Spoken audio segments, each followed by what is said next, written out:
né? A gente tava falando sobre pessoas no trabalho, ambiente de trabalho.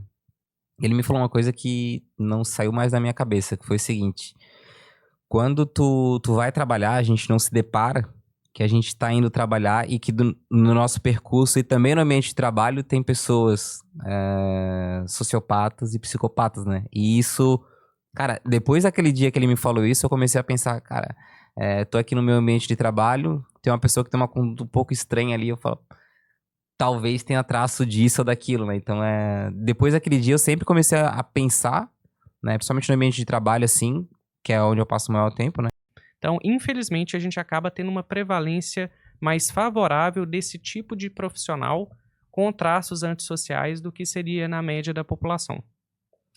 É até interessante, né? Porque, teoricamente, quanto mais tu tiver esse traço, a chance de tu subir na hierarquia da empresa ali é maior, né? Porque tu vai puxando o tapete. Por exemplo, eu sou uma pessoa que eu não consigo passar por cima ou puxar o tapete de uma para eu poder subir, né? Então, são pessoas que elas fazem isso com muito mais frieza, muitas vezes com um tom muito mais manipulador para elas conseguirem o que elas querem.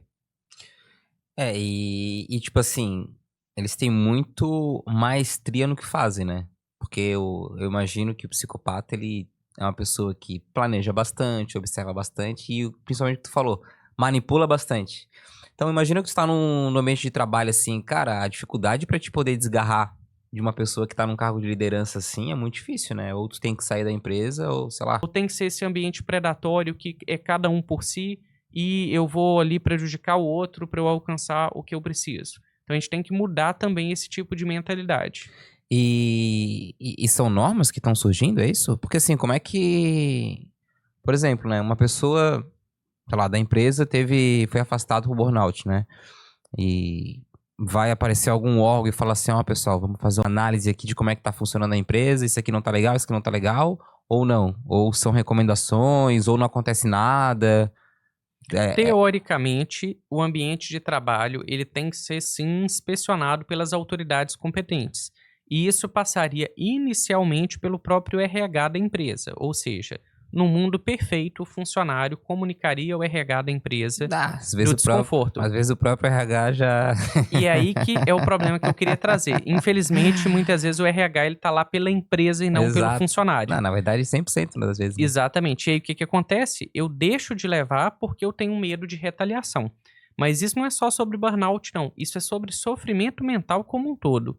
Eu já perdi as contas de quantos pacientes eu já atendi, Jonathan, que me falam o seguinte: não quero que coloque o CID, que é o código de por que que eu estou afastando.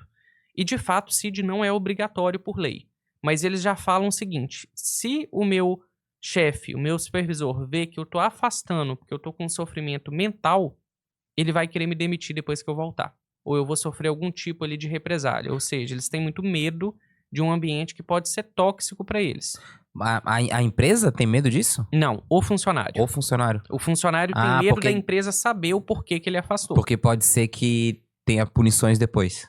Isso é uma coisa ilegal, que é Não o que a pode, gente né? Tem baseia na até. psicofobia. Eu não posso discriminar alguém em termos de valorização ou desvalorização no trabalho, simplesmente porque a pessoa é portadora de um sofrimento mental. Uhum. Mas na prática a gente vê isso acontecendo o tempo inteiro. Tem até, tipo, se tu fica afastado por alguma doença mental, tu tem um tempo ali que tu não pode ser demitido, né? Não tem? Tem, não Exatamente. tem? Mas isso não é nem só sobre afastamento de saúde mental.